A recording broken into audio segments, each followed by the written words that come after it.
Hey everybody, welcome back to another tutorial series. In this one we're going to be working on painting these pansies using watercolours, and I'm going to be using a very loose expressive style for this. As you can see, there's a lot of different techniques that I've used in this painting as well as lots of splatters. So to start off with, I'm going to be going through how to paint the background for this piece. And I've already got the sketch outline down. As always, it is attached to this post as well as the reference image, and all of the materials will be listed in the description as well so that you can use my sketch outline. I am using the Cold Pressed Watercolour Paper, and I'm going to be using my Cotman watercolours. So I'm starting off with my kneaded eraser, and as you can see, I'm using it to lighten up that sketch outline, just removing all of the excess graphite so that we don't have any of these grey lines peeping through when we add our watercolours. So I'm basically just sweeping the kneaded eraser all the way across those graphite pencil lines, and I'm erasing until I can barely see that sketch. You still need to be able to see it, but try and remove as much as you can. Just leave as much as you need to be able to see the sketch outlines. I'm using a kneaded eraser to do this instead of a normal eraser, because I find that with a normal eraser it pulls up too much of the sketch outline and it can erase the whole thing even if you're being very light with that eraser, whereas the kneaded eraser is a lot softer and it just removes the top layer and it removes it a little bit at a time, so it's easier to control how much graphite you're removing. And you can see that it is a lot more subtle now. We can barely see that sketch outline, we can just see the faint trace of those graphite markings, which is all we need. So now that we've removed the sketch outline and lightened that up, it's time to mix our colours that we'll be using for the background. And I'm mainly just going to be using a few different types of greens and purple as well, because most of the background is like leaves and grass and it's very blurry in the background. I'm creating a lighter green first. And you don't have to use the exact colours that I'm using. I don't really know the exact name of the watercolour I am using. I'm just using my Cotman watercolours in the pans, so I don't know the name of each one. But I'm just mixing up a nice bright green tone that will be good for the mid-toned areas, and I'm basically picking up the exact same paint. I'm not mixing loads of different colours, I'm picking up the same paint and I'm just trying to get more and more into that pan so that we'll have enough to cover the whole of the background. So when I'm going back in and adding more paint to that little palette, it's not because I'm mixing lots of different colours, it's just me picking up that same green colour and just trying to get even more into that pan. As you can see, it's becoming a lot more opaque now. And I am using my silver Black Velvet paintbrushes. Any paintbrushes will do for this. I do recommend using watercolour brushes though.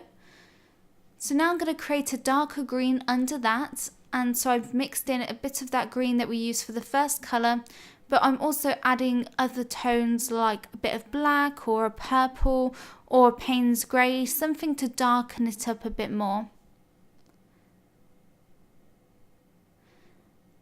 I do like to mix up my paints first before I go in and pre-wet the background, because I don't then have to waste lots of time mixing the colours once I've wet the background, because I do like to use the wet in wet technique when I'm painting backgrounds to get that really soft out of focus look.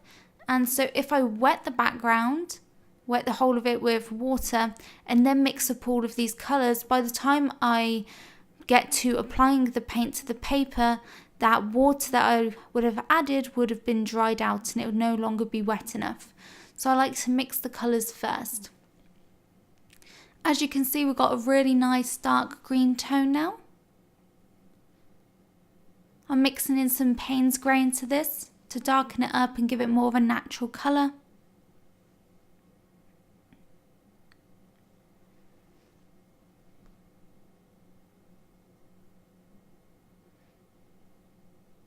and just keep mixing more and more of that colour into the palette until you're happy that you've got enough down to cover the background.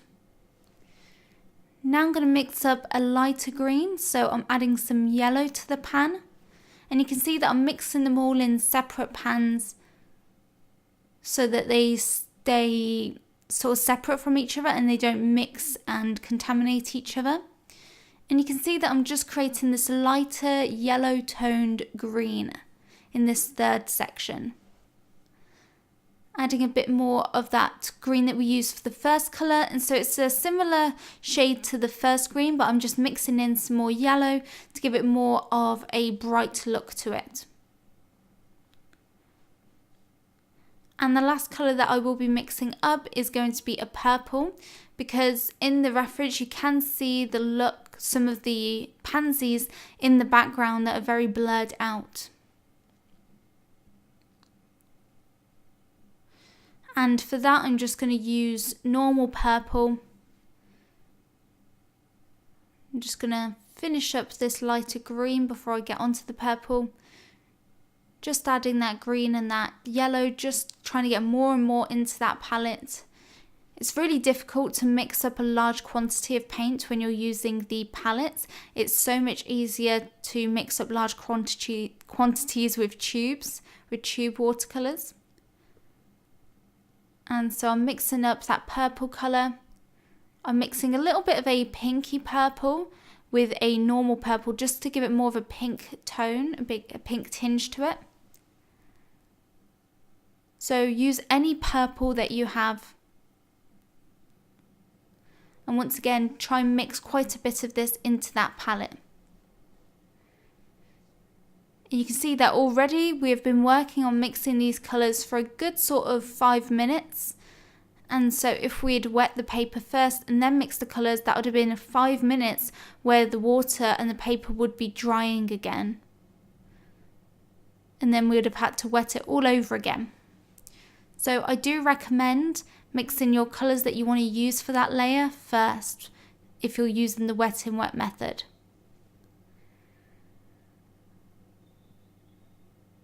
As you mix up more paint in the palette, it will start to look darker as there's more pigment being added to the pan. And I'm just mixing that normal purple colour with a bit more of a pinky purple, just to create that pinker toned purple in the end. Now that I've mixed out those 4 colours, it's time to pre-wet the background. So I'm going in with my brush and I've just loaded my brush with water, just plain water. I also like to have 2 jars filled with water.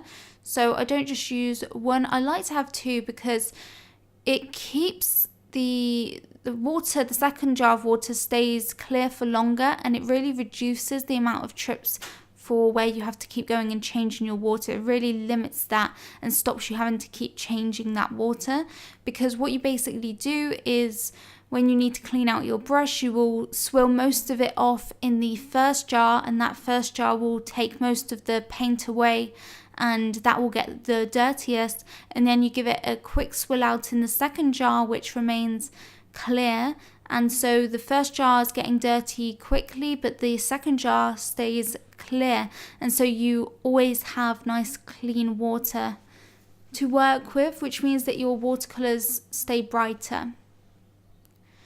So you can see that I just wet that section in the top left hand corner, and I'm working on this blurred out little section of greenery. And I'm starting with that top colour that we mixed out. The green that we'll be mostly using is going to be from that top pan, because that is like the mid-tone green. And I'm just tapping this onto that wet surface wherever I can see the mid-tones and the shadows. And then going in with that darker colour, and I'm tapping that wherever I can see those shadows. I want to have a nice contrast in my background. So even though it's blurry and out of focus, you still want to make sure that you're getting your values accurate. And I'm just loosely going with the reference. I'm not copying it exactly. I am wetting each section at a time, mainly stopping if it changes colour. So for example, I stopped where I wet.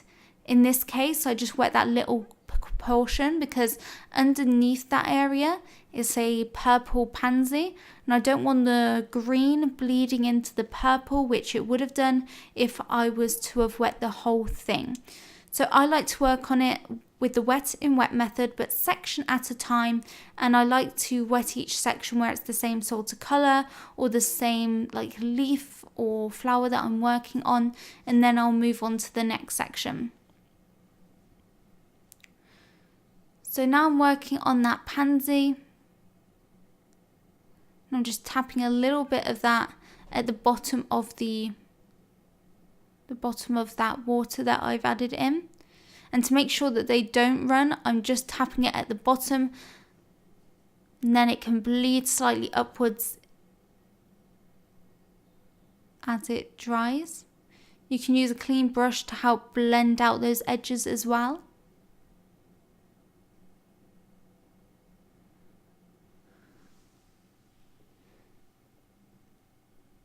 I'm tapping in some more purple to get in the shadows for that pansy.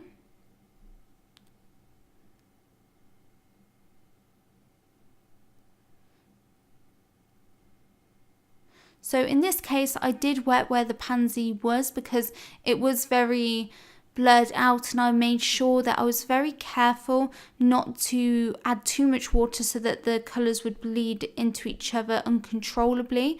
I just added a bit of water, and I was very careful not to bring my green down too far, and I left that gap where I could add the purple in, and I also went in with this smaller brush and I cleaned up the edges to make sure that it didn't bleed too much. But like I said, if you're unsure where you need to wet and you want to work in sections, if you notice a colour change or an element change, like the subject is changing, then you can wet those specific areas.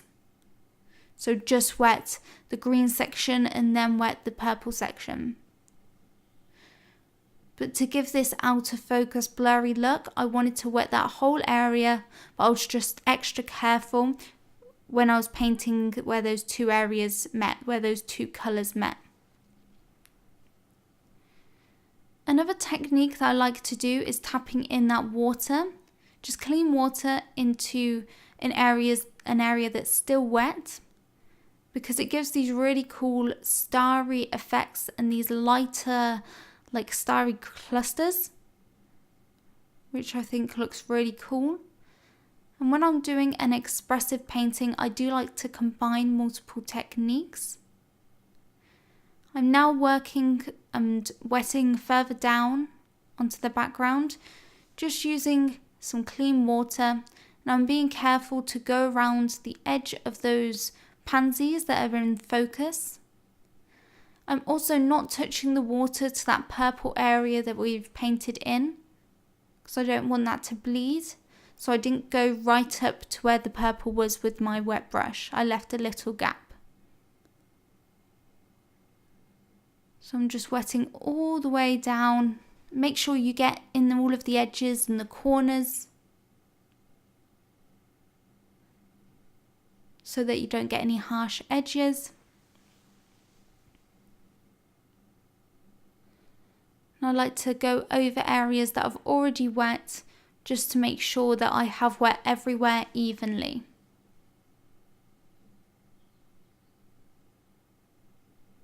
And you can see that that purple isn't bleeding in to this area because I didn't add the water all the way to the purple. Once again, I'm going in with that lighter green, and I'm just starting to block in where the bulk of the greenery is. You don't have to paint everywhere. You can leave areas of the white paper showing through to give those natural highlights. The best way to get really bright highlights is to preserve areas and not to paint everywhere with watercolour. Make sure that you leave certain areas white, and remember that when you're using the wet and wet method, the colours and the paint will bleed out anyway. So even if you leave a big white area, because the paints will bleed when it dries, that white area that you left will naturally be smaller. And the more water that you apply to the paper before adding the paint, the more the watercolour is going to bleed out, because there's more water to carry the paint. So because I'm doing this in an expressive style, I'm not focusing on all of the little details that I can see in the reference. I'm just looking for the general colours and values and textures and trying to replicate that in my painting. So I am looking to see where the darkest shadows are. And I look to get accurate colours as well. I'm just adding in that darker green to get in those shadows. I love using the wet and wet method if I'm doing a blurry background or anything that I want to be really smooth. For example, if I'm doing realistic portrait work and I'm painting skin, I use the wet and wet method quite a lot for that, because as you can see, everything bleeds together really smoothly, and when it dries you don't get any harsh edges, you get really nice gradual colour changes and value changes. I'm just going throughout that whole area and just adding in that darker green. As you can see, I did a couple of lines to indicate stems. I'm just going to soften that out so it's not so harsh and unrealistic. I'm adding a couple more lines in there to indicate the look of stems.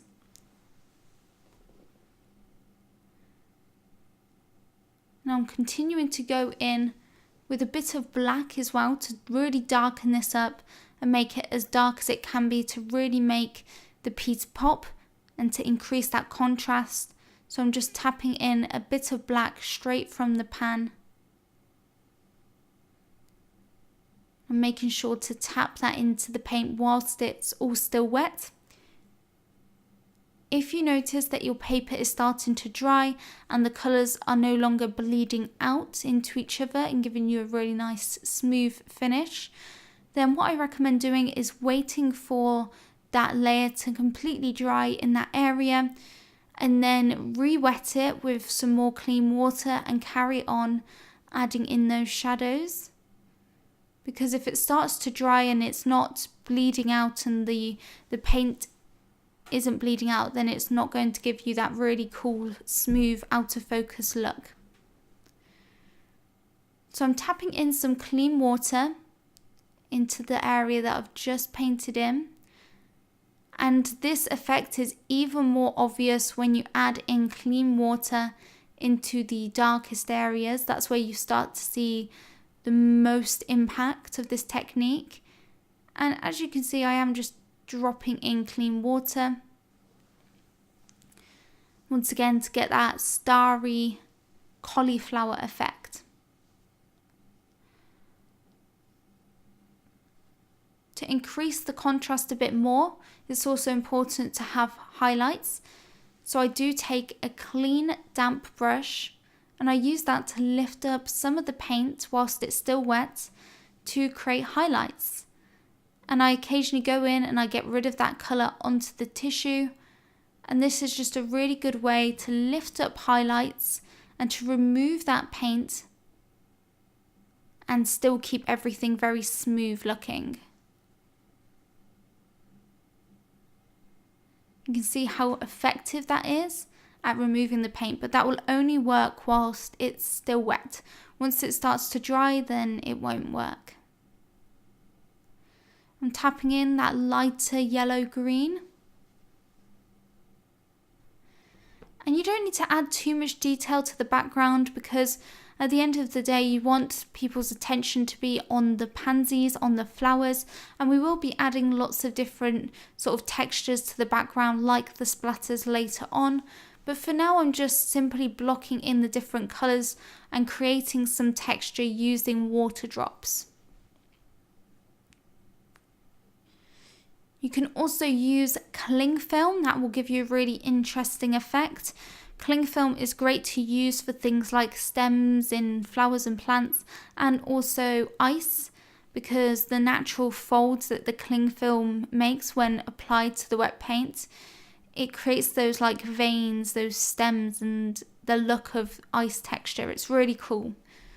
So I definitely recommend trying that, just getting a little bit of cling film and just pressing that onto the wet paint. It has to be wet, and leaving that to dry overnight. Or using salt. Salt's a great way to create a cool and interesting effect in expressive paintings as well. Another way to create highlights is using tissue. As you can see, I'm going in with a little bit of tissue, just removing and blotting away some of the paint to create highlights. If your tissue has a pattern to it, then it can create more of an interesting effect. This technique is great for creating things like fluffy clouds. And depending what tissue you're using, you can really experiment on getting different effects with the tissue, depending on what pattern it has and how soft it is. So I'm going to start to darken up those shadows even more, just by mixing in a bit of black with that dark green. And whilst the paper is still damp and wet enough for the colours to bleed, I'm quickly going in and I'm just darkening up some of those shadows. I did also sprinkle a little bit of regular table salt just around that background, just to give a cool effect. Like I said, just regular table salt will do, and you have to make sure that you're sprinkling salt onto your paper whilst the watercolour is still wet. You don't want it to be too wet, otherwise the technique won't work, and the same the other way, you don't want it to be too dry. So make sure you find that sort of happy balance. I'm just tweaking this section of the background before I move on to the next part. Smoothing out anything that I need to, but because you've used the wet and wet technique, everything should be pretty smooth. The only areas that might not be is when you use the tissue to create highlights. That may have given some harsh edges. I'm also tapping in a bit of like a yellowy colour, just splatting that a little bit into the background, just to add more colour and more vibrancy.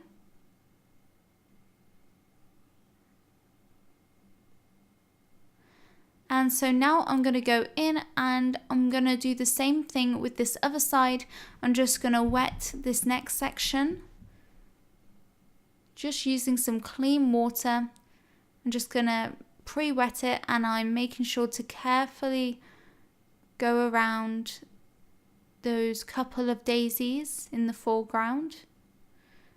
And I'm wetting over that section that I've previously done, just wetting over that harsh edge. And don't worry, everything will look really smooth and seamless once we start to work on this section.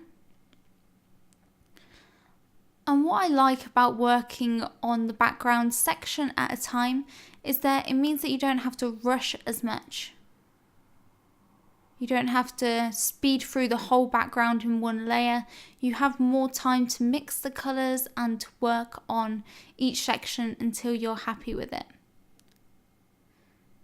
Once again, I'm starting off with those lighter greens, and I'm just building up a base layer over the whole of this section, just adding in some brush strokes just to get in the general motion of the section with the stems and the leaves. If there's any obvious stems that I can see, I'm sweeping that paint in the direction and with the shape of the stems. I'm mixing up those same colours, and I'm going to start to add in some darker greens now. Adding these to the mid-tone areas and also over the top of where the shadows are. So you can see that I doing a couple of lines to create the stems for the leaves, and also to adding any veins on the leaves that we can see.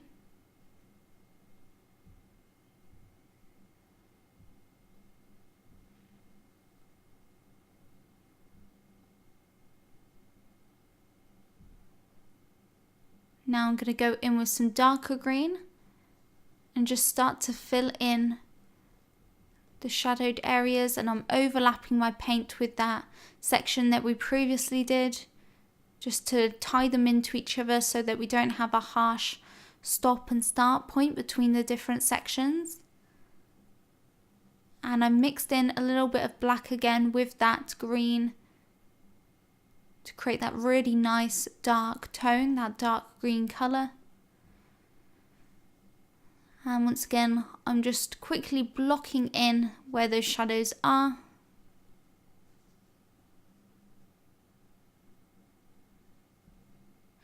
Try and match the colours to the colours that you used for the previous section.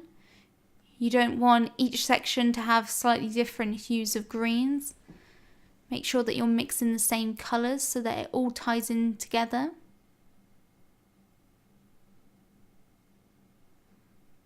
And try not to get bogged down with all of the little details, because this is meant to be quite an expressive painting, especially the background. Mixing in some more black to create a more opaque, darker colour. I'm just working on adding in some more shadows and some more intense greens.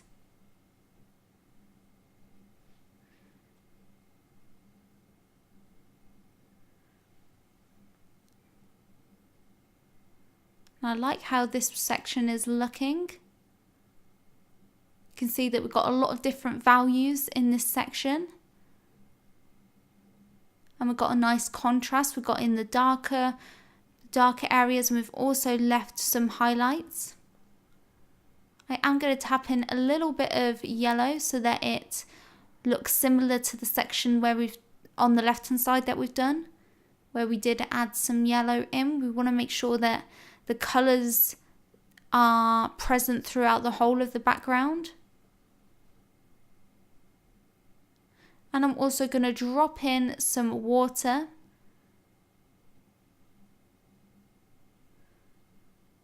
And I will sprinkle a bit more, well, some salt onto this area as well. And you can start to see on the left hand side what that salt has created, the effect that it's created.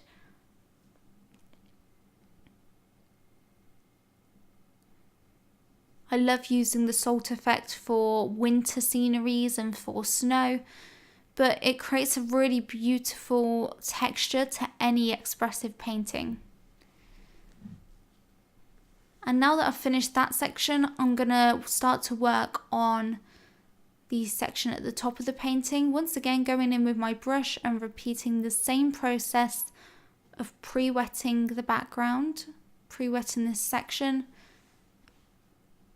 Being very careful as I go around the edge of the pansies, because you don't want any colour to bleed into these areas, because we want the pansies in focus to have a really nice clean defined edge. And so if we have any green bleeding into them, it's not only going to muddy up the colour when we start to add in the purple for the pansies, but it's going to take away that nice clean defined edge that we have.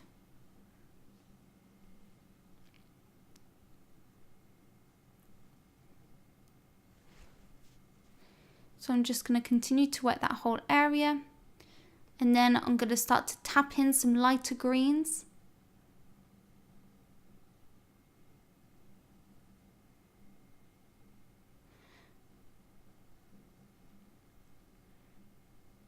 Just spreading that light green all the way across that green section of the background.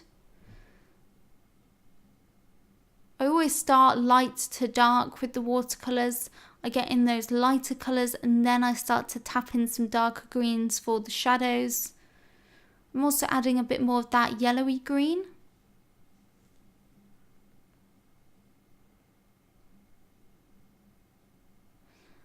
I will be adding in some purple for the pansy in the top right corner. So I'm not going to be adding any green over there or anywhere near that section, because just like when we painted the first section on the left hand side, we don't want the green to bleed into the purple and create this really muddy colour. So I'm making sure to leave the whole of where the purple pansy is, I'm leaving that white. I'm keeping the green far away from that area. Once again, I'm tapping in some more of the yellowy greens before going in with that dark green and building up the shadows.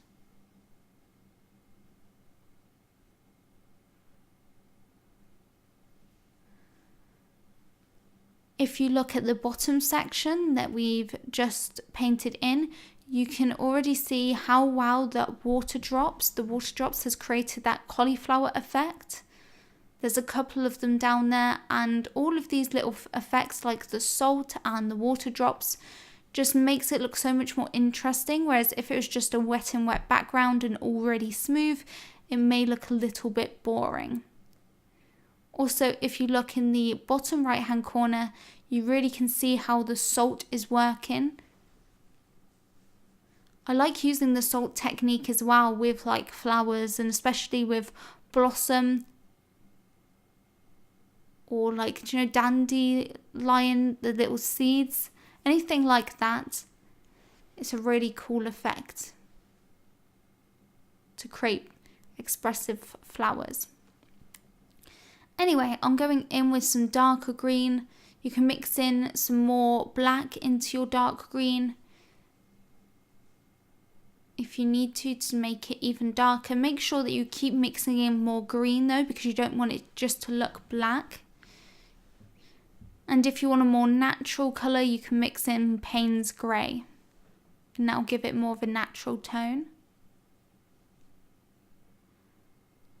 And I keep getting darker and darker with my paint until I'm happy that I've got it dark enough. Also, one thing to bear in mind is that watercolour does dry lighter than it appears when it's wet. So even though the watercolour may look really nice and dark and rich in colour, and like the painting has got a great contrast, when it dries, the dark wet watercolour is going to look a lot lighter. So try and go darker than you think you need to go, because it will lighten a bit when it dries.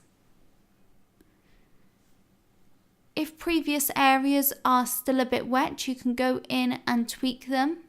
I got a little bit of black on this pansy, so I immediately added more water to keep it wet so that I could remove that black paint. And it's usually quite easy to remove watercolour paint as long as it's still wet. Once it dries, that is when it can stain and become difficult. Okay, so time to get in the pansy in the background.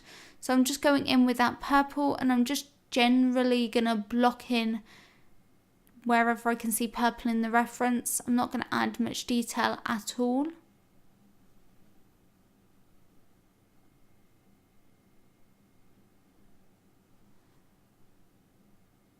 I'm going to pick up some more paint and intensify the pansy even more.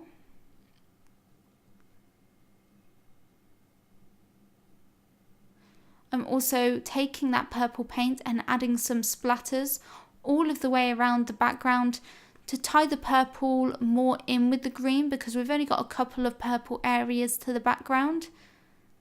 And adding different colours throughout the background is going to make it more colourful and interesting and just tie everything together a bit more.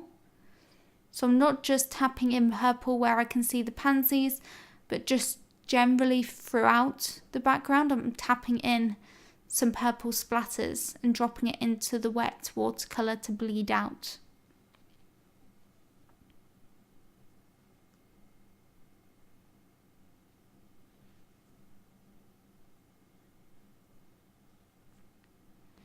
Once again, you can use a tissue to lift up any of those splatters that have gone in a place that you don't want them to be.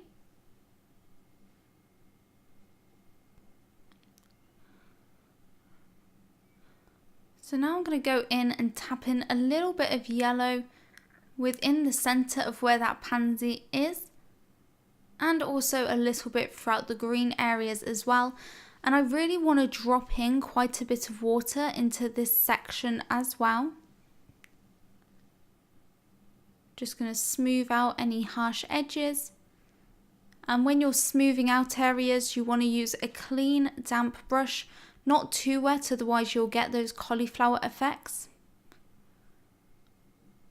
I'm also intensifying and adding some shadows to the pansy. So you can mix in a little bit of black or a reddy brown into that purple and just use that to get in some of these shadows. Just to add a little more detail to the pansy.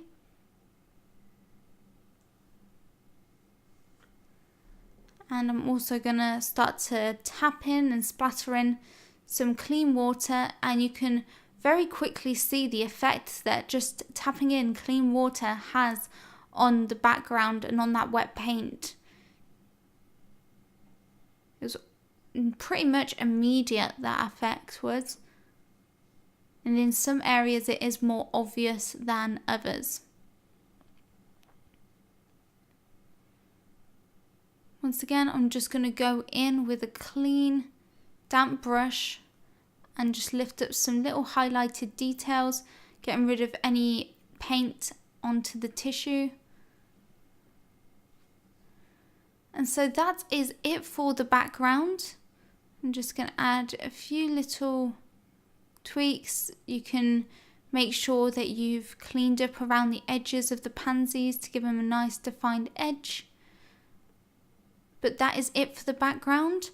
Wait for the background to completely dry if you want to before moving on to the next area. But you can work on the pansies whilst the background is wet. You just might run into the risk of it bleeding, the background bleeding into the pansies. So I recommend waiting for it to dry before you move on to the next part, where we will be working on painting in the pansies. So I'll see you all in the next part. So now let's start to work on painting in the 3 pansies that are the focus of this painting. And I am going to start off by using the wet in wet technique, and I'm going to be working on the pansies like petal at a time. So I'm going to wet each petal and work on it and add in all of the colours, and then I'll move on to the next petal. So I'm just going in with my brush and I'm wetting the first petal, and I'm going to work on the pansy, this biggest one right in the front on the left hand side. And I'm just wetting that top left petal first. And my water has got a little bit of a tint to it by now. It's got a purplish hue to it. It's a very light purple water. And I'm making sure that I've got a nice even coating of water all over that petal, going all the way up to the edges, but making sure that I'm not adding any water onto the next petal.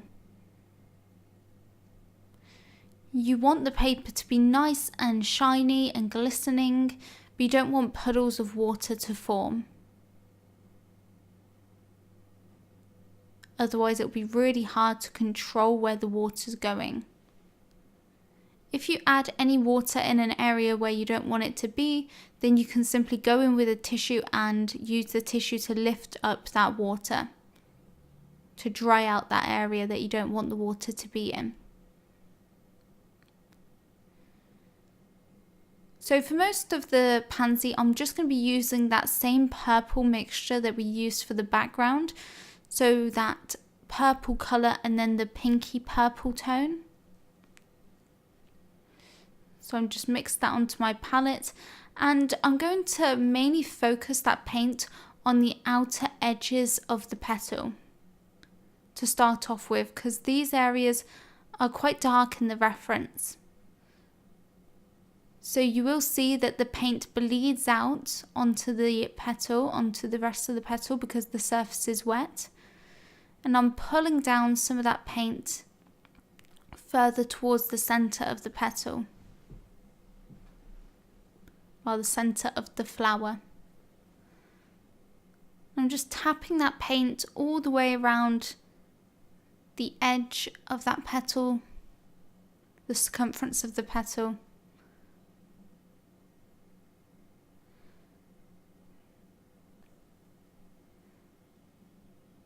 And once again, I'm going in with my brush and I'm pulling down some of that paint to create these little light veins throughout the rest of the petal. As you can see, I'm creating these little lines,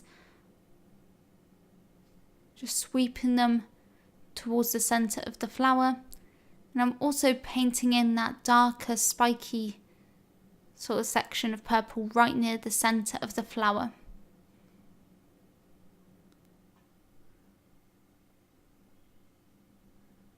Now, if the paint is bleeding a lot more than mine is, then it probably means that you've added too much water to start off with. And if it's not bleeding out very much at all, then it probably means that you haven't added in enough water. So getting the right amount of water in and using the right amount of water is so important. Now I'm just going in with some more purple and just intensifying the areas I want to be the darkest and the most sort of opaque and purple, because as the colour bleeds, it's bleeding in with that water and it looks less dark and less saturated. So you may have to go in and add in some dark purples or just some more purple just to make it more pigmented in a certain area.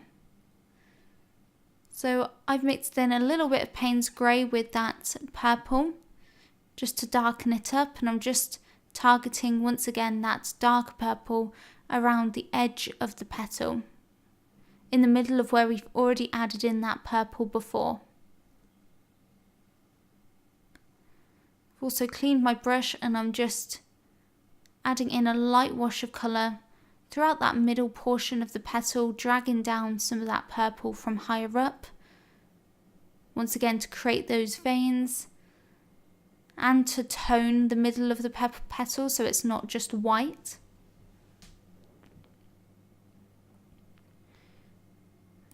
I'm also using a clean brush just to add in a bit of detail and some lighter highlights within the purple, that dark purple part at the edge of the petal.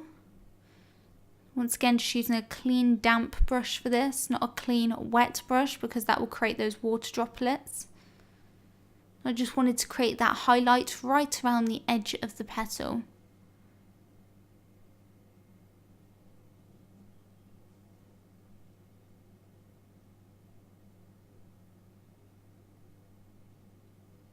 I'm just going to continue to build up the midtones and the veins in the centre of the petal.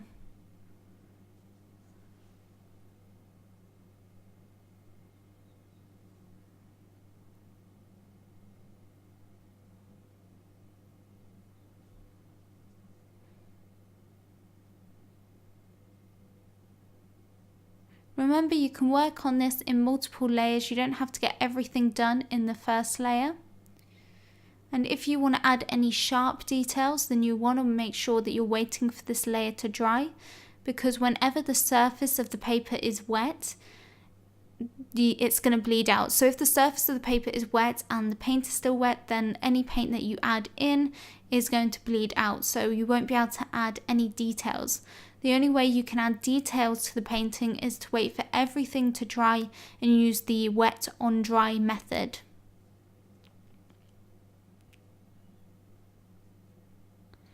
So now I'm mixing in a little bit of pink into the purple and just tapping a little more pink in there, just to make it more interesting and colourful, so it's not just one colour and one sort of type of purple. I wanted to mix in some pinks just to add more variety in there.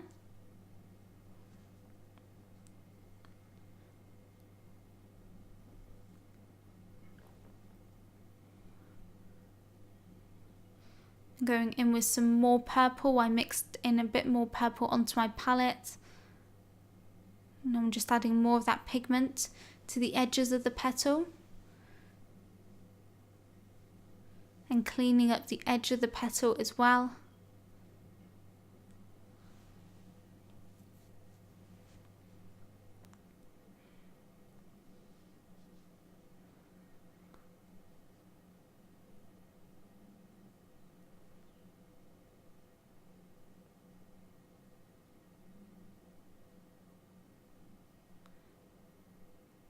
If you look at the background now that it has pretty much dried, you can see the effects that the water and the salt has created. The water has created a bigger, more subtle version of what the salt creates. And overall it just looks really cool.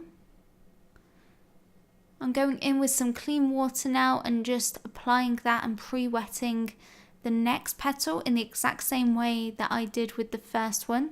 So just go throughout and wet this next petal. Being careful not to touch the water too much to the paint from that previous petal, because we don't want that purple to bleed too much into this next petal that we're painting.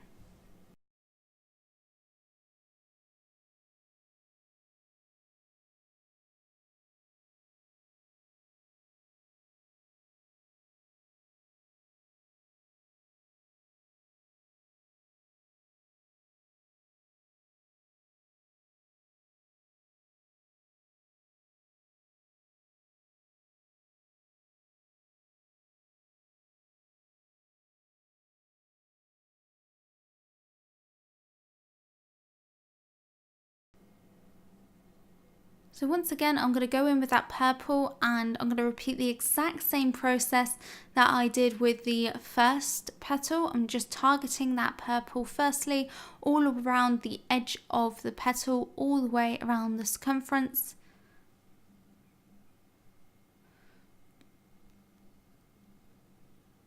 Just blocking in the general sort of gist of where the dark purple is on this petal within the reference photo. As you can see, I'm starting off with a lighter purple and I will build my way up to intensifying it even more.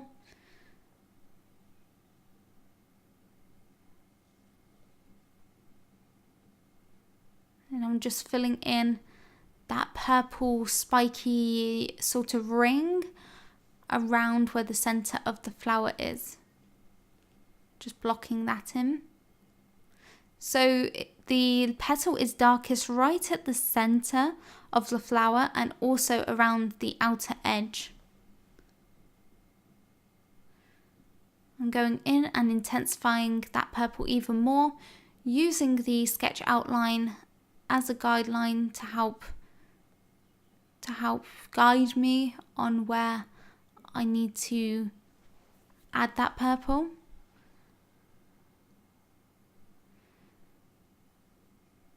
I'm going in and just adding a few little wispy lines to create the look of veins, and they may look harsh when you paint them in, but when it starts to bleed out it will become softer and lighter and they will be a lot more subtle.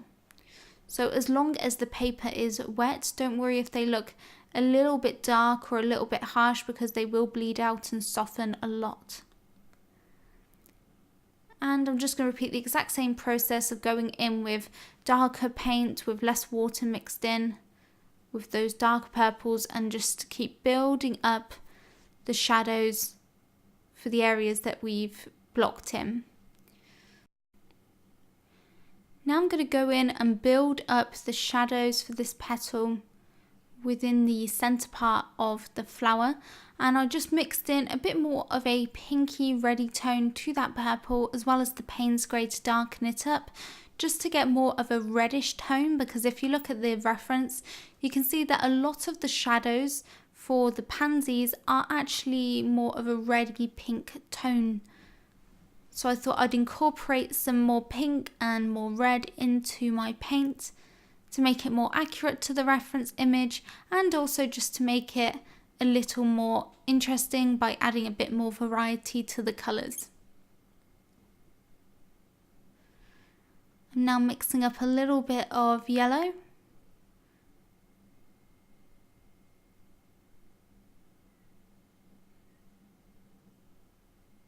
Just mixing that onto my palette.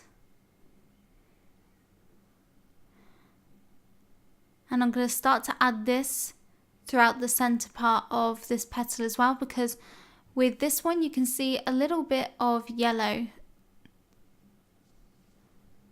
There's obviously a lot of yellow in the center of the pansy, but I can also see it just at the edge of where that darker purple is.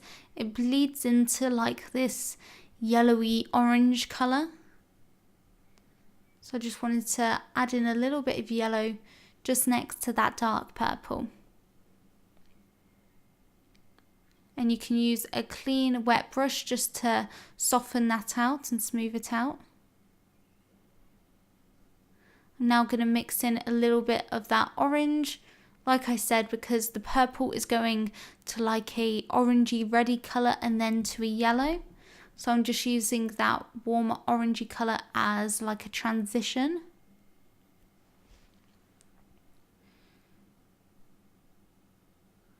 I'm now going in with that yellow orange tone, and I'm just applying that to the centre of the pansy.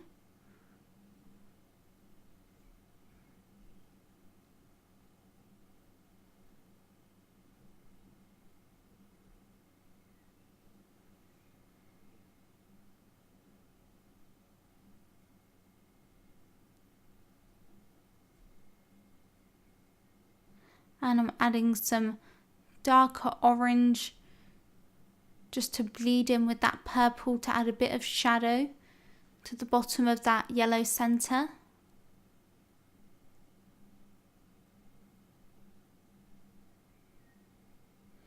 I'm also going to add a light bit of green to the centre of the flower because I can see a little bit of green in the reference image where that shadow is. So there is a little bit of a shadow within the centre of the pansy, and I'm just going to get in that shadow using a little bit of a darker green.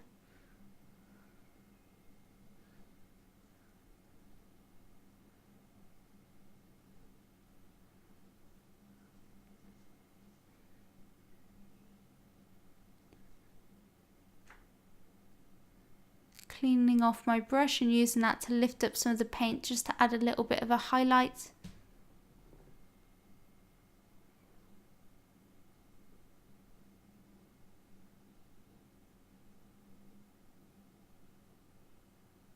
So I'm just going to continue to tweak this area, and then I'll come back to talk you guys through the next part.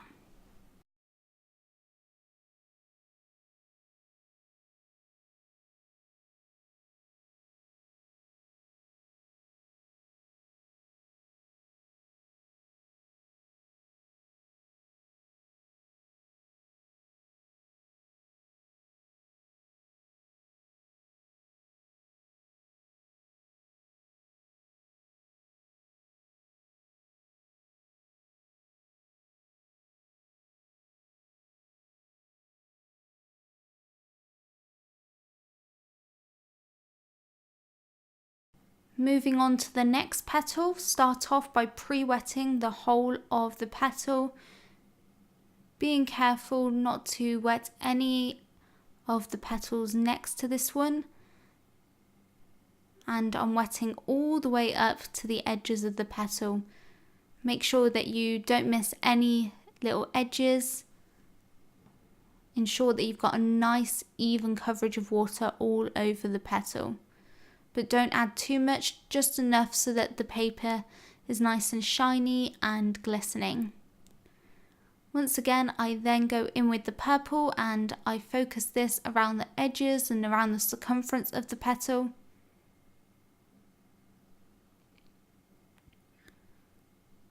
And also right by the centre of the petal as well, where it's meeting with the centre of the flower. And you can see how I'm always starting off with a lighter purple and dragging in some of that purple to create vein texture throughout the middle part of that petal. And I get in and blocking those colours before I then intensify and darken up any of the areas. I like to make sure that I've got in those colours and got in the foundation of where each colour is before I darken it up anymore. So it's always best to start off light and build up to darker colours rather than going in straight away with really dark watercolour and realising that you've messed up and that you added too much, or you went too dark, or you've added it in a place where you didn't want to add it. So start off slowly and build up to those shadows and build up to using more paint. Once again, I'm just going to repeat the exact same process as I did for the first couple of petals, just using darker and dark purple, mixing up some more purple, adding in a bit of Payne's grey or a bit of black if you want to, and slowly going in and intensifying each area with some darker paint until I'm happy with the petal.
Now that I'm pretty happy with that petal, I am going to go in with the brush and I'm going to start to just add in a few more light vein textures to this petal as well as the other petals that we've already got in.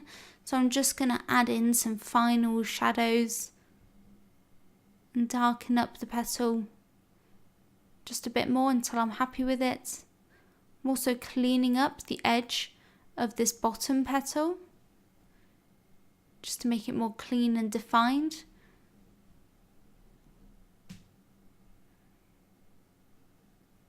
But now I'm going to start to go in and add some really light veins just to add a bit more detail to each of the petals.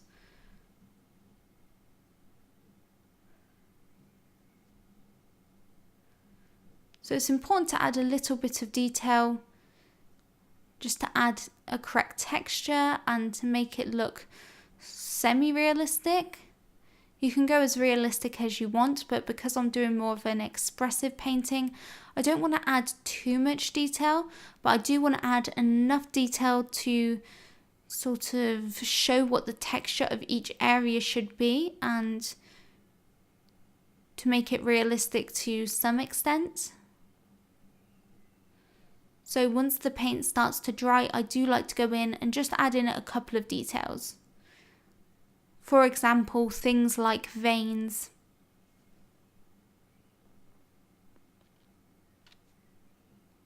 And I'm being really light when I do this, just to make them very subtle.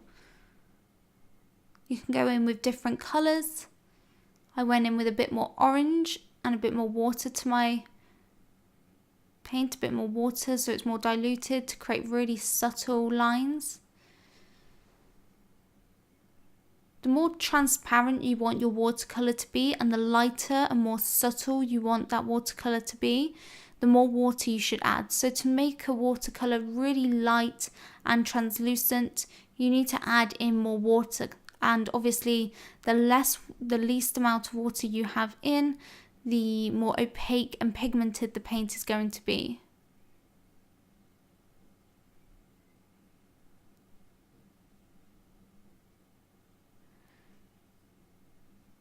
So the amount of water that you mix in really does depend on how dark you want that watercolour to be and how transparent you want it to be.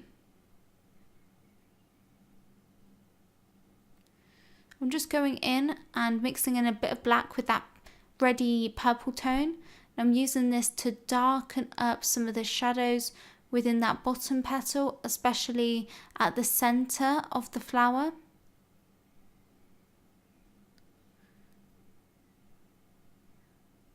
And as the paint starts to dry, you will see, and it will be easier to see if you need to darken up anything, because like I said, the watercolour does dry lighter than it looks when it's wet. So you may think you've gone dark enough, but then once it dries, you may realise that you do need to go a little bit darker. So always be prepared to have to adjust and tweak your painting once that layer has dried. So moving on to the next petal, I'm just going to pre-wet the whole of the petal once again, just like we've done for all of the other petals.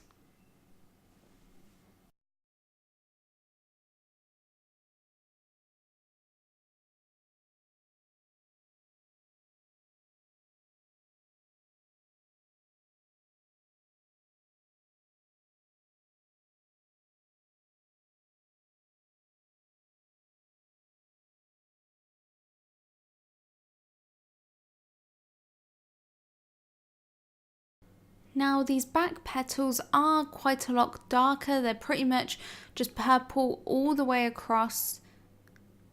So I'm going in with that purple paint and I'm going to add a base layer of this all over this petal. So I'm not leaving any areas white because it's all pretty dark purple for this petal. So I'm just going to start off by adding a base layer of the purple all the way across this petal.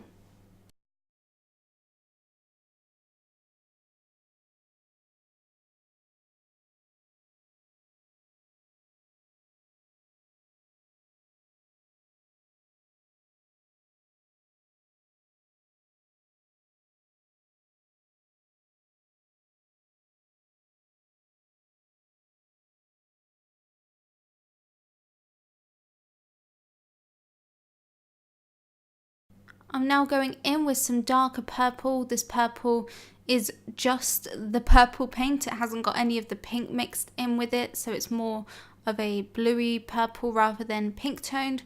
And I'm using this to darken up the shadows for this petal. So the whole of the petal is pretty dark, but I am slowly building up more and more shadows. And I'm even going to mix in a little bit of black with that purple to get it nice and intense.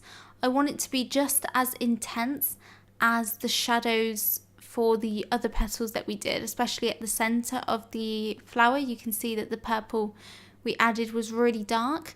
So I want to get that same sort of intensity and those same dark values into this petal, because this petal is a lot darker overall. I also added in some little line strokes to get in the look of veins. So make sure still to get in the texture by adding in things like the little lines. It's very important to create the veins within each of the petals.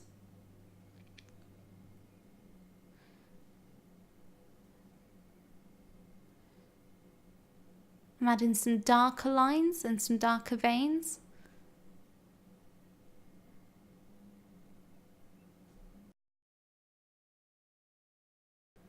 I'm now going to work on the petal to the right of the petal that we just painted in. Once again, repeating the same process because these petals are very similar. So I'm going in with that purple paint and I'm just going to add a base layer of this all the way across that petal.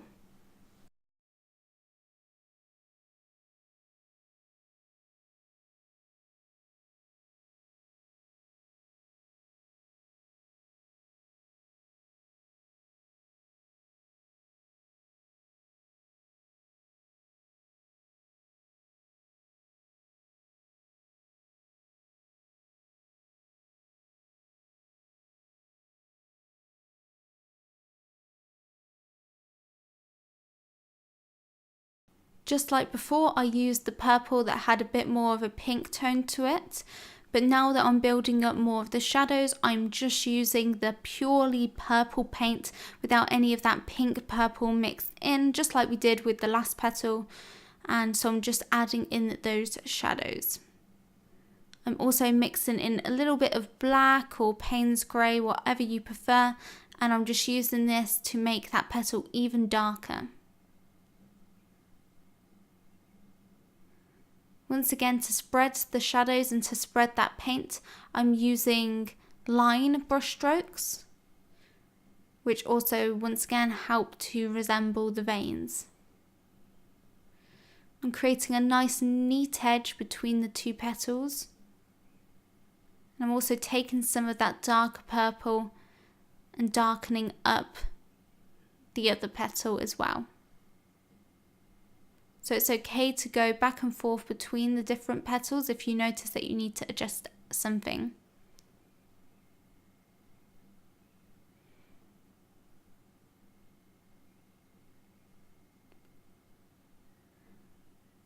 I'm just going to continue to tweak this petal until I'm happy with it.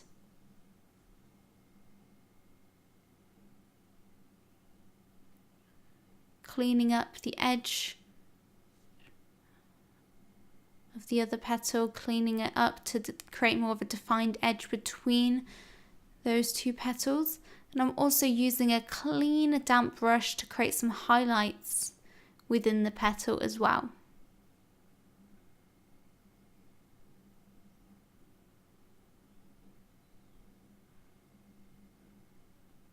So I'm just looking around the painting, looking at those petals and seeing if I want to adjust anything else.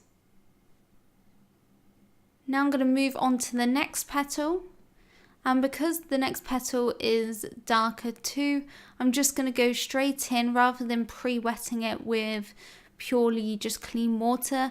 I'm just going in with this lighter wash of purple, and I'm using this to add the first wash to this area, to this back petal, and to wet it.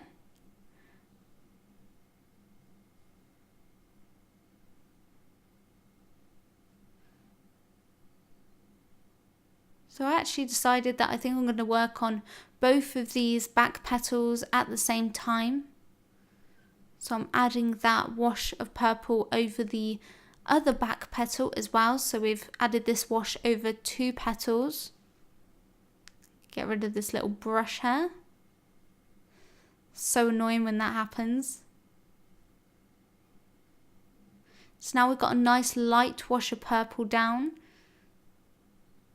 And we just need to drop in some darker purples and repeat the same process that we did on the other two dark petals. Starting off with that pinky purple and being careful as I go around the edge of the other petals. I want a nice clean defined edge.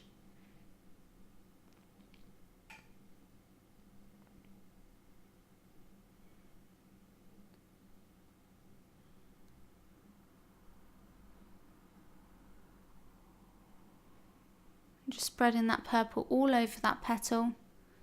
And now I'm going to go in with that darker purple with the black mixed in to really intensify the shadows and to darken it up so that the piece and the petals have a really nice contrast to them, and they contrast really well with the other petals within this flower.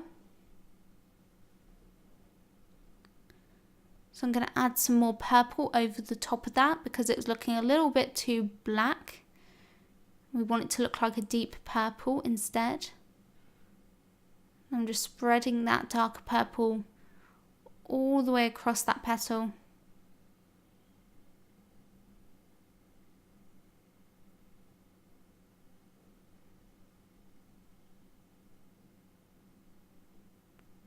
I'm cleaning up the edge between these two petals using a clean damp brush.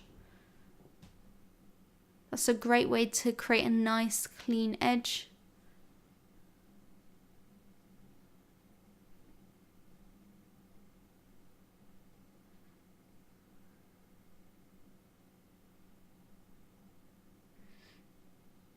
You can also wait for this area to dry before adding a clean defined edge between the two petals, because if the area is still wet even just a little bit, then you are going to get a soft edge and the lines will bleed out, and no matter how hard you try, you won't get the most defined crisp edge that you can. Whereas if you wait for it to dry, then you can create a really nice clean divide between the two petals.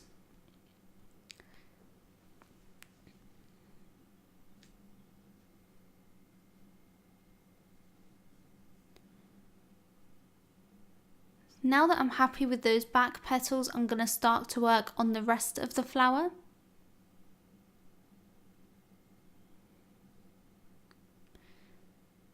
I'm just going in with a really light wash of purple to start off with. And I'm bringing this pretty much to the edge of that petal.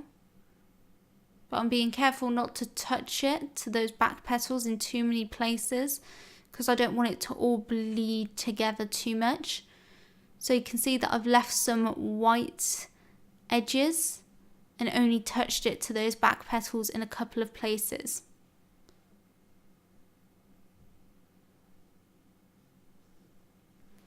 I'm going in with that light wash of purple on the next petal as well. Once again, only touching it to the back petal in a couple of places, because I do like it when the areas bleed together a little bit, but we still need to be able to see some clean defined edge for the petals. I'm also mixing in a little bit of blue with my purple just to give more of a variety within this flower.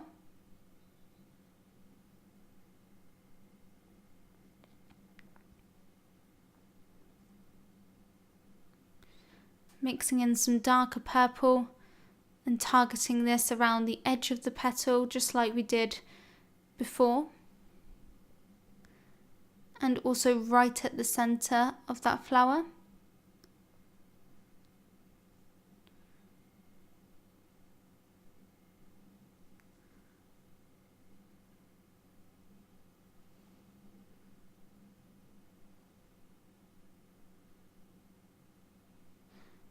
I'm going in with a smaller brush now to help create these small tiny veins. It's easier to create small little details when using a smaller paintbrush. It's really important that you use a paintbrush of a specific size that's best suited to what you're doing. For example, if you're painting a large background and wetting a large background, then you'll want to use a larger paintbrush to get the job done faster. And if you're painting a really large background, you'll want to use a large brush so that you work faster and so it gives a smoother finish, so that the paper doesn't dry before you finish your layer. But if you're working on tiny details, especially if you're using the wet on dry method and you're doing tiny sharp details, then you'll want a really nice small paintbrush.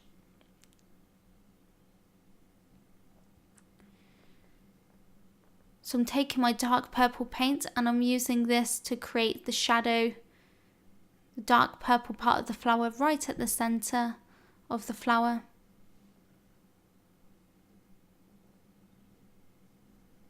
I'm just following the sketch outline.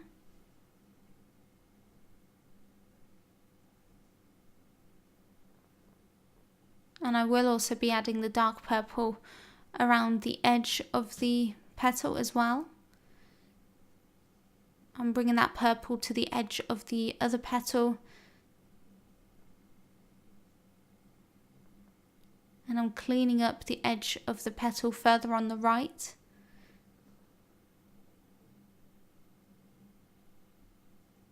So look at your painting and see if you need to clean up any lines, any edges between the flowers, any shadows that you need to add to create a nice contrast between the petals.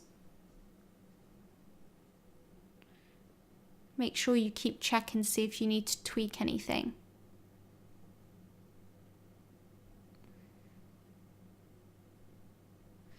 Now I'm going in with the clean water that just has a little bit of purple in it, and I'm just wetting the rest of the petal, adding a very nice light wash of colour to the rest of the petal.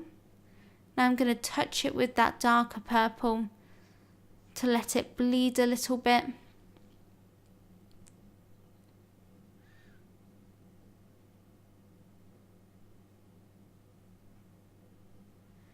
Now I'm going in with a little bit of blue, just like we did with the other petal, and I'm just adding that to the outer edge of the petal. And pulling that a little bit further down. I only want the blue to be very subtle. And then I'm going in with the purple as usual, and I'm just adding this around the outside of the petal, leaving that lighter section in the middle between the darker spiky bit that you've done at the centre of the flower and the outer part of the petal. There should be that lighter strip. I'm intensifying the shadows around the edge of the petal even more, using that darker purple.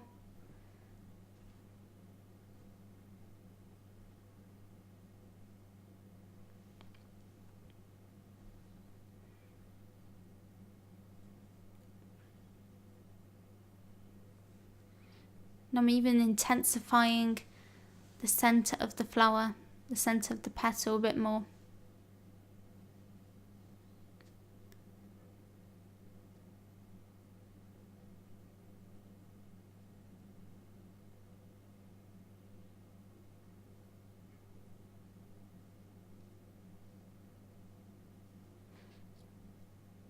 I'm also going to go in with a little bit of the yellow and add this to the center of this flower, just like we did with the first flower that we painted, but we can't see as much of the center because of course it's being overlapped by our first flower. And I'm also going to tap in a little bit of the yellow just at the edge of that dark purple, just like we did once again with the first flower. And that is it for that flower. Now let's move on to working on the final one further on the right hand side. And I'm starting to work on the back petal by going in dry on the paper, so the paper's dry, I haven't pre-wet it, and I'm going in with that darker purple and just starting to get in the base layer across the whole of that petal. I'm showing you some different techniques. For example, I used a different technique to paint in the petals of the second flower compared to what I did for the first flower. I think it's important to show some different ways of doing things because everyone has their different preferences. And I just added that light wash of pinky purple to this petal, and I'm going in with that purple now without any pink mixed in, and I'm just intensifying the shadows a bit more.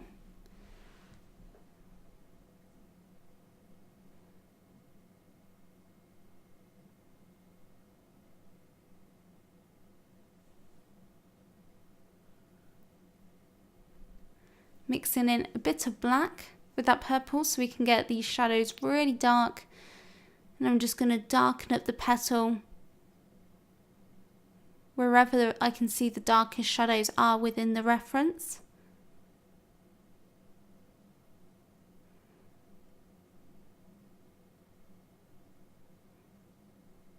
And so I'm going to continue to darken up this petal until I'm happy with it. And then I'll talk you guys through the next step.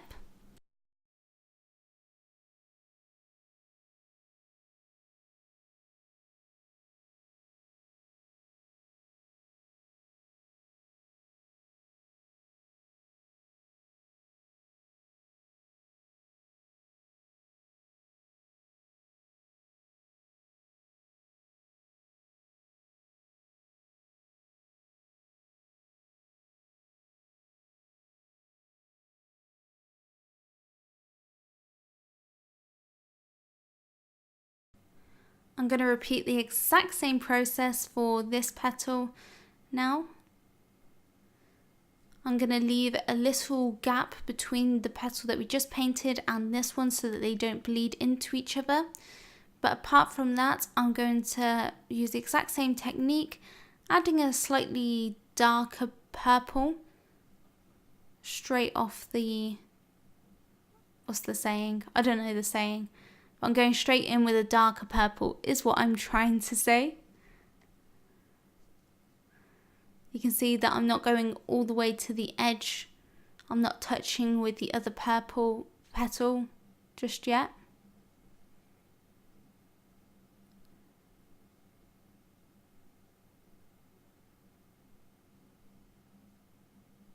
Mixing in some more purple with my paint so that we can get this petal a little bit brighter. It's looking a little bit dull at the moment. And I'm just intensifying the shadows for this petal a bit more and darkening it up.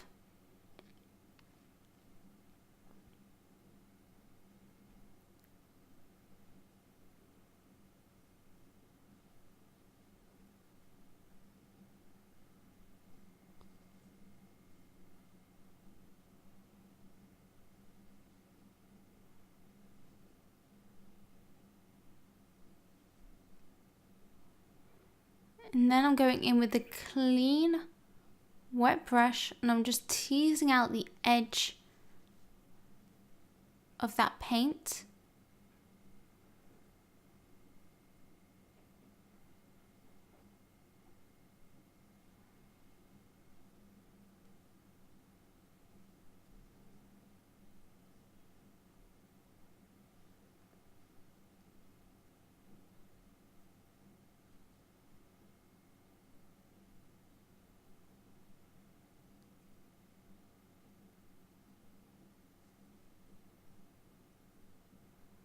Now I'm going in with that light purple and I'm moving on to the next petal. I'm going to leave that little white strip separating those two back petals for now. And I'm just going in with this really light pinky purple and just spreading it throughout the whole of this next petal.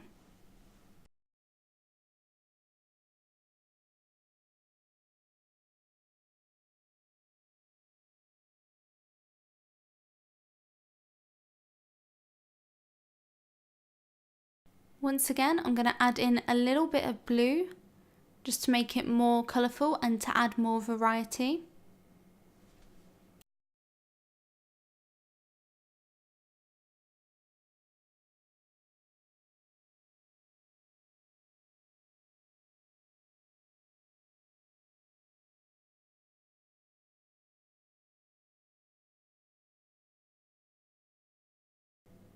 And I'm darkening up and adding in the shadows around the outside of the petal using little lines to drag that shadow and drag the paint further into the center of that petal.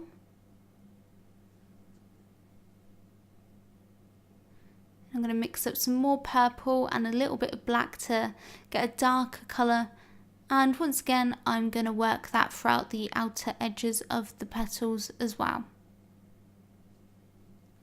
And as you can see, I'm just repeating the exact same process as we've done for all of the other petals, so by now there's not much else to say about this part.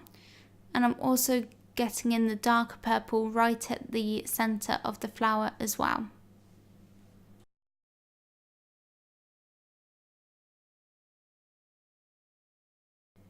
I'm going to continue to intensify the shadows for this petal using a little bit of black in the purple mixture, and then I'll come back to talk you guys through the next step.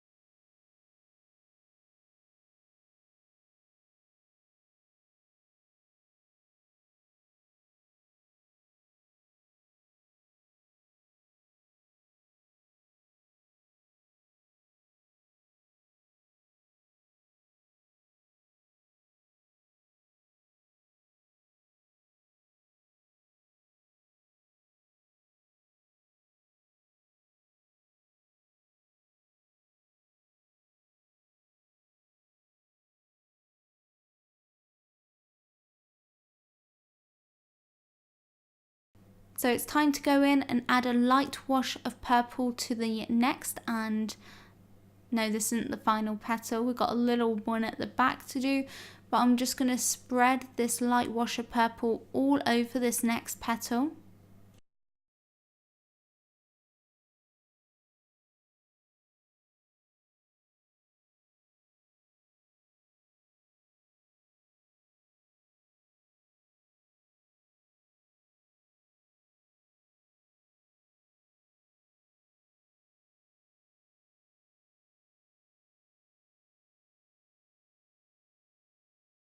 I'm now going to use that darker purple to block in the shadows around the edge and the centre of the petal. Well, the edge of the petal and the centre of the flower. Just using that darker pinky purple. We still need to go a lot darker though. Making sure not to get any purple right at the center of the flower, because we need to keep that white so that we can add yellow and it is very vibrant. If we add purple by accident to that area and then try and add the yellow, then it's just going to look very muddy, because purple and yellow are complementary colors of each other, so when they mix together it just creates this muddy, horrible color and mess. So don't pre-wet the center of the flower and accidentally get purple in that area, otherwise it's going to be really hard to remove, and the yellow will just look dull when you add it to that area if there's already been purple stained to that area. So now I'm going to mix up a darker purple using a bit of black mixed in and mixing in some more purple, and once again it's time to darken up these next couple of petals, the final petals. Just add in those final shadows and just repeat the same process as we have for the other flowers. And you want to make sure that you're getting the shadows for this flower the same as you have done for the other flowers, so that they're all the same. You want the contrast for each of the flowers to be the same. You don't want one of the flowers to look really washed out and the other to have a lot of contrast. So compare the shadows to flowers that you've already painted so that you can see whether you need to go darker. Also adding a couple of little details, a couple of little dashes and lines to add some texture to the petal.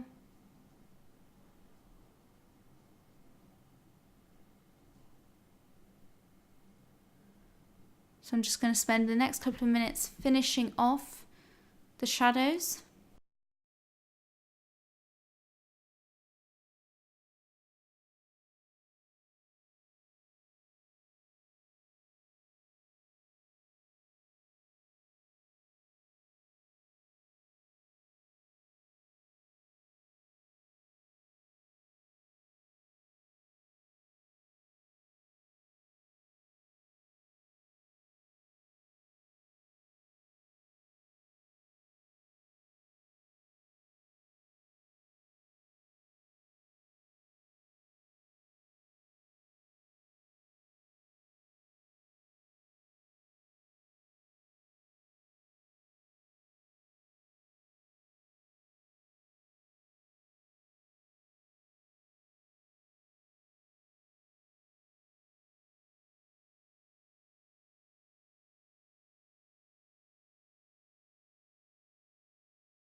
Now that I'm happy with the shadows, it's time to finally go in and get in the yellow center of the flower, and that will be it for the flowers. Then we'll just have to add in some splatters, some details and some highlights.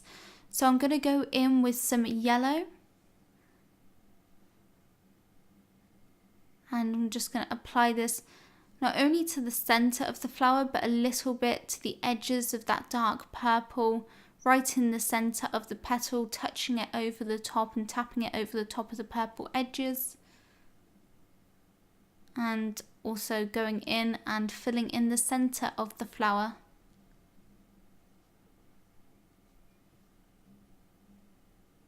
Also adding in a little bit of that orange, just like we did with the first flower, just to the bottom of the center. And I'm also going in with that light green and adding that light green tinge to the center of the flower as well.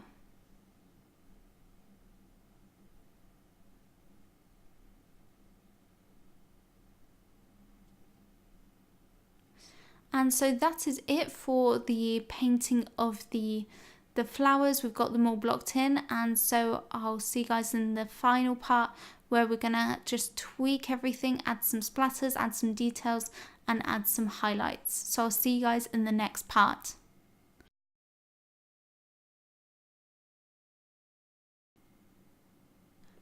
So now moving on to the final part of this painting, I'm starting off by adding some splatters using some purple paint that we've been using for the pansies, and I'm just adding some splatters all over the painting just by tapping on the back of the paintbrush. And I find that adding splatters is a great way of adding texture to the painting and making it look super expressive. So in this part, we're just going to be finalizing the painting by changing the contrast, like fixing it, seeing if we need to hype up the contrast and improve it in any way. So I'll be looking at the pansies now that everything has dried, now that the background's dry and the pansies are dry. It's easier to see if we need to darken up anything. I'll also be adding a lot more texture, like adding splatters using different colours, and I'll be going in with some white gouache and adding some highlights anywhere that I feel needs to be brightened up a little bit. But I'm starting off by adding in a couple of splatters, as you have seen, and I'm also going in and I'm just going to bleed certain parts of the pansies in with the background a little bit, once again to create more of that expressive look by blending some of the flower edges in with the background.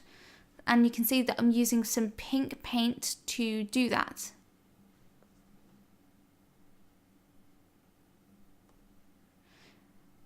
I do want to go in and darken up the pansies quite a bit, and also parts of the background that I feel haven't got dark enough. So I will be doing that in a minute. I'm now going in and splattering some yellow paint all over the painting, and I'm splattering colours that have been used throughout the painting. So we've used the yellow in the center of the pansies, in the petals of the pansies, and also throughout the background as well, mixed in with that green. So it's a suitable color to add splatters with throughout the painting because we've used it so much. So I'm going in with quite a lot of black mixed in with some purple. And I'm going to use my brush pen for this.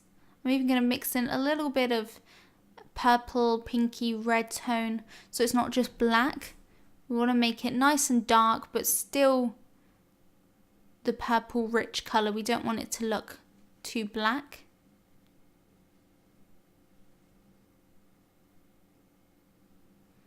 And I'm going to be using this colour to darken up the pansies. So wherever we've got dark shadows in the pansies, I'm just going to darken them up a little bit more just to make it pop a bit more. And now that the painting has dried, we are using the wet on dry method, so you can add crisp, sharp details if you want to, and this is a great time to add any details to the pansies that you want to add. For example, if you want to add more veins and you want them to be really sharp and defined, then do this now whilst the layer is nice and dry. So I'm not going to go overboard with this with this colour, I'm not going to darken up everything. I'm just looking at each petal and I'm identifying the darkest areas of each petal and just making sure that they are as dark as they need to be. If I don't think they are, then I'm just going in with this colour and just darkening them up a little bit more.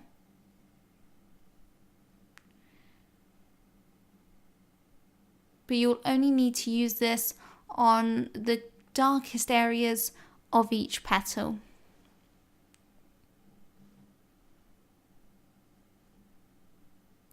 Now I'm using a brush pen for this, but there's no reason you can't just use a normal paintbrush. I just fancied using my brush pen. I really like the bristles on this. It's the Arteza brush pen. I really like it. I think it's really good.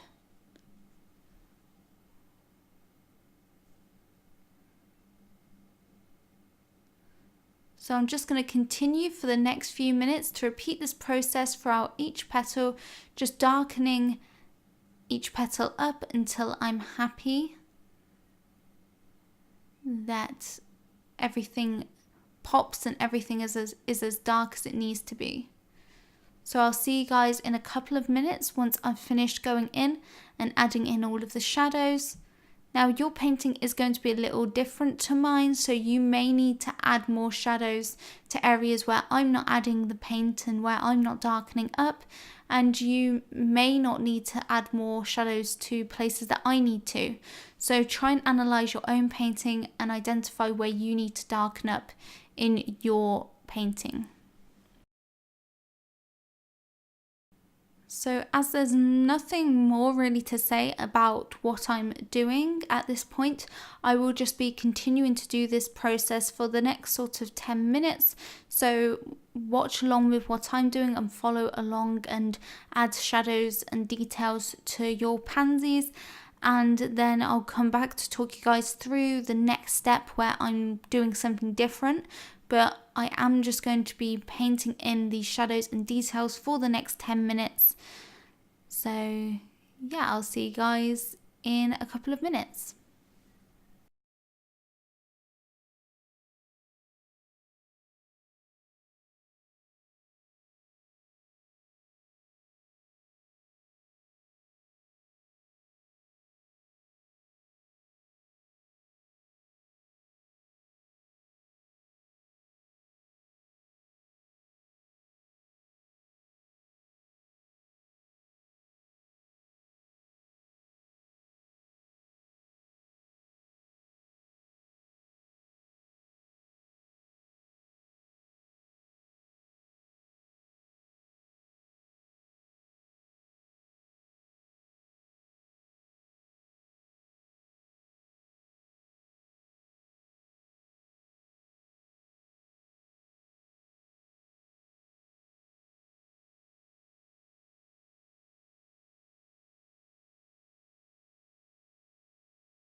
Now that we've gone in and added in all of the shadows to the pansy, I'm going in to the background and I want to darken up a couple of these areas as well. Sorry that you missed a couple of minutes, my camera must have turned off at this little moment.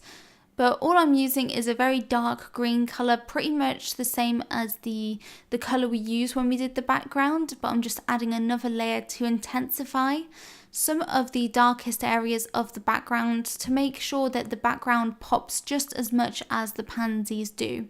You can see that by adding in those shadows to the pansies that they now pop a lot more than they did before because they have got a lot more contrast to them. And so I wanted to make sure that the background popped just as much as the flowers. And I'm using my brush pen again just to apply the paint to the background. Mixing some black in with some green. And you can blur out the edges by using some clean water to blend it into the rest of the background. And I don't want to cover up all of the cool effects that we did when we painted in the background. So I'm being careful not to go over everywhere. I say as I go over one of the effects. But what I mean is I won't be going over all of the starry clusters and all of the salt effect and everything. So I'm taking a clean brush pen and I'm just bleeding this over. Well, I'm bleeding it out into the paper next to it, into the area next to that. You can also pre-wet the area in the background before you go in and add in more paint, so that you'd be using the wet on wet technique. That's another good way of doing this.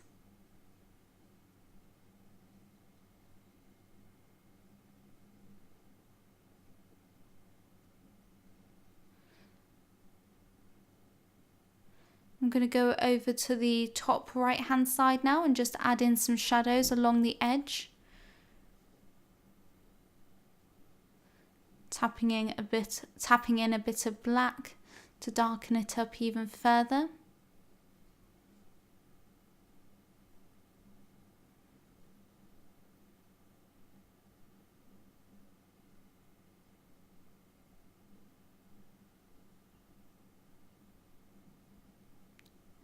So you don't need to add this darker green colour to as many areas as I'm adding it to if you're happy with your background.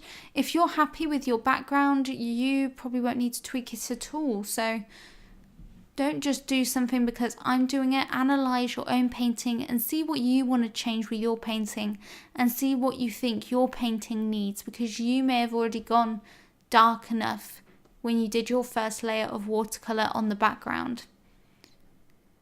Now let's move on to adding in a couple of final splatters. Now that I'm happy with the background, I'm going to finish it off with some pink splatters and some yellow splatters as well.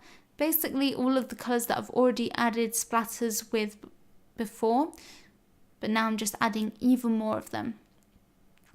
I'm even using like this greeny blue colour, which I know I haven't used throughout the painting, but I thought that might look quite cool to add in different hues of the green. And so now that we've got in all of those splatters using the different watercolours, it's time to go in with the white gouache and just add in some final highlights. I'm using the Windsor & Newton Designer's Gouache in the shade Permanent White. And I'm just going to add a little bit of water to it to make it a little runnier. You don't want to add too much water, otherwise it's going to be more translucent and your highlights won't be as bright. But you will need a little bit of water just to make it more runny so that it's easier to paint onto the paper. And I'm going to use this to create some cleaner lines around the edges of the petals, and to brighten up and add highlights to the edges of the petals, because with quite a few of the petals there was a highlight right around the edge of them, You can also use the gouache to add in a few little veins and a few little highlights. The more water that you add in with the gouache, the more translucent it will be. So if you want really subtle highlights, then you can mix in more water. Whereas if you want really bright, opaque highlights that are pretty much white, then mix in the bare minimum amount of water. So if you wanted to do some subtle veins, then you may want to mix in more water. But if you want really bright highlights, then try not to mix in too much.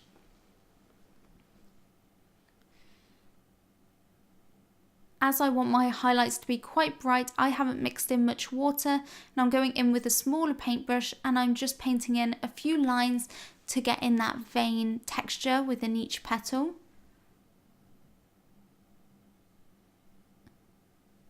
And with quite a lot of the petals, I'm using the gouache to clean up the edges of the petals and the shape of the petals as well.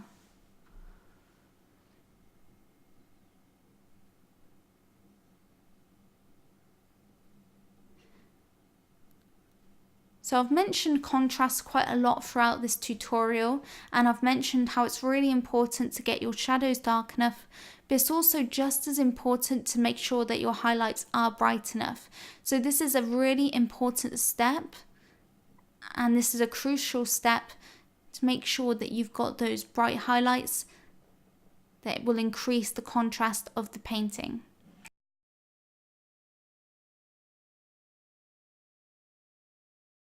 I'm also going to go in and I'm going to add a lot of splatters using the white gouache onto the background and onto the pansies as well. I love adding in splatters using the white gouache. I just really like doing it, just like I like adding in splatters with the watercolours. And when the paper is wet, then the splatters will bleed out and give a softer effect. Whereas if you're adding splatters to dry paper, then they're going to remain very crisp and defined.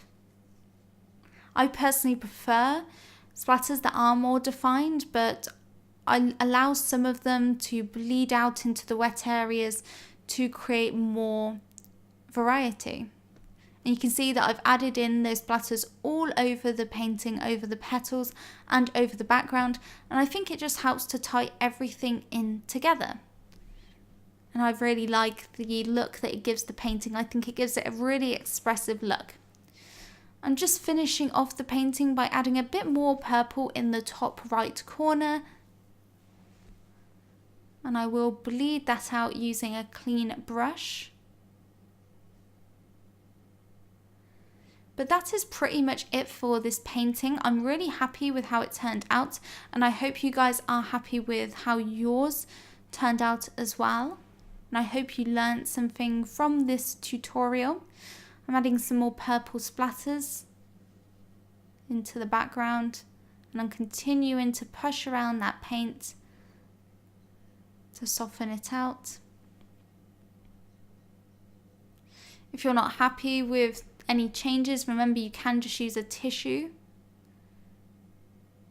like I'm doing there, just to blot any paint away that you don't like. For example, if you do any splatters that you're not happy with the placement of them, you can just use a tissue to lift them up as long as the paint's still wet. I'm just brightening up the centre of the flower and intensifying the yellow a bit more, adding some more splatters with the yellow.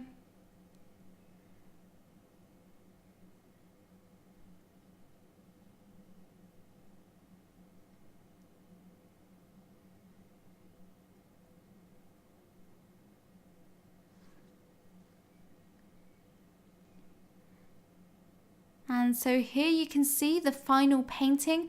I'm really happy with this how this turned out. I think it's got a lot of texture to it, and it looks really interesting and colourful and really beautiful and pretty as well. I think the splatters, especially the white splatters, give it a really sparkly, pretty look. So anyway guys, thank you for watching and for following along with this tutorial. I really hope you guys enjoyed it, and I'll see you all in the next one. Bye everybody.